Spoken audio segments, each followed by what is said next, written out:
Hi, I'm Mike. Welcome to Outdoor Adventure and Gear.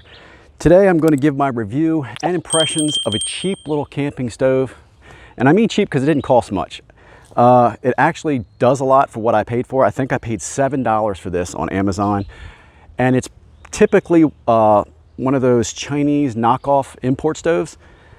But I gotta say, this little stove I've had for years now has held up extremely well. It's extremely light. Now I picked it up just because of the price and because I wanted to try it out. I've had it, for, like I said, for years, and it has not failed me yet. The only con I can say about this little stove is that it doesn't come with an igniter built in. Of course, you're gonna have to have a lighter or some ignition source to get your flame, but it's held up extremely well. I'm gonna show you a little video of how it opens up, how it collapses. Mine still has a little bit of dirt and soot on it because we all know how those stoves build that up over time. Nothing too fancy, but ultralight, works extremely well. I've done tests with this as far as comparing it with a quote unquote different name brand stove, and it works just as well. Let's say a name brand stove boils some water in 2 minutes and 50 seconds, and this takes 3 minutes. To me, that 10 seconds is not anything to gripe about. To me, it's not a con. It just probably has more to do with reporting on how the fuel comes out.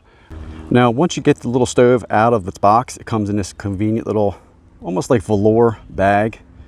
It does what it's supposed to do. It holds up well and keeps it protected for storage and when you're ready to use it. But as you can see, open her up, open up your legs. I usually have a little time with this, so I try to get them all up straight before I open them all out. Then 1, 2, 3. Extremely sturdy. I'll put it on a gas bottle in a minute and show you how well it works, but pretty straightforward. Of course, she's off now. Turn her on, turn her off, and that's it. Okay, so I've got her all hooked up. Get her match ready. Fuel on.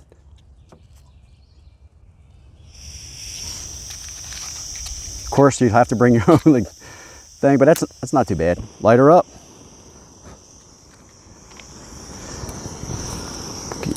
Now you can see she gives out a nice little flame there. It's a lot more centralized on this stove than dispersed, but it still does the job, and I think that helps out a little more in windier situations. But that little cup of coffee that I'm going to make, that will be ready in about a couple minutes. I'm not going to sit here and we'll sit together and watch water boil, but I just want to show you how she works, how efficient it is. Of course, the flames do come around the side a little bit, but you can taper that off if you want to. Taper her down a little bit, or if you want it quick.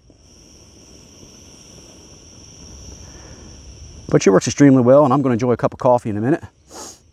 I just wanted you guys to see that and the size of the flame and how well it works. It's a little breezy today, but I think on breezy days, that little concentrated flame serves its purpose. And again, I'm highly impressed for such a inexpensive little stove. It really works well. And I have 2 other ones that I paid a lot more money for. But this one I took a hunch on. I do that a lot with backpacking gear. If I want to try it and I want other people to not be afraid of trying some different things that aren't name brand or don't have a huge advertising budget. Sometimes you don't need it. So there you go, guys. It doesn't take much to enjoy yourself in the outdoors. I've always said you don't need the most expensive gear. You don't need the most expensive brands. It's nice to have those. I always believe in quality. And sometimes quality doesn't cost that much. I know this is a cheap little, I say cheap, but just inexpensive little backpacking stove, camping stove. It's a little Chinese knockoff. I'm not saying some products from there are very well made, surprisingly. Although, once in a while, one sneaks through and it's more than you expected. I just took a leap of faith on this, and it worked. And I've had it for, like I said, several years, and I wanted to show you guys that, if you can't swing the money right now to buy a more expensive camping stove, or maybe you want to get something now that you can use and throw around and keep for a while, I would highly recommend. Now, I wish I could give you the exact link of this little stove for when I bought it. I'm handling it like this right now because it's still a little hot. But I'm sure that link is gone, but there's probably 20 more of these out there.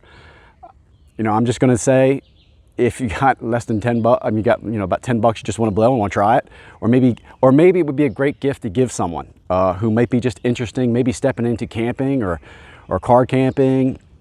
This might be a great little stocking stuffer or a birthday present to give somebody who's ready to get something like that. You know, I don't see it failing as far as material wise. It's made of copper and stainless steel, so that's going to last. I've had it out in freezing temperatures. I've had it out in the summertime. I've carried it, thrown it in my bag, thrown it in the tent, used it. It's never failed me. The only time you ever have a time with these type of fuel stoves is when you're in the freezing cold, and sometimes, you know, gas doesn't want to flow very well in those temperatures. But it's not this. It's always the fuel. I'll see you on the next video.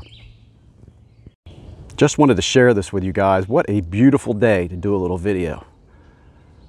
Gorgeous. 75 degrees. A little light storm just go by. Nothing big. But man, it's so nice to be out in the woods.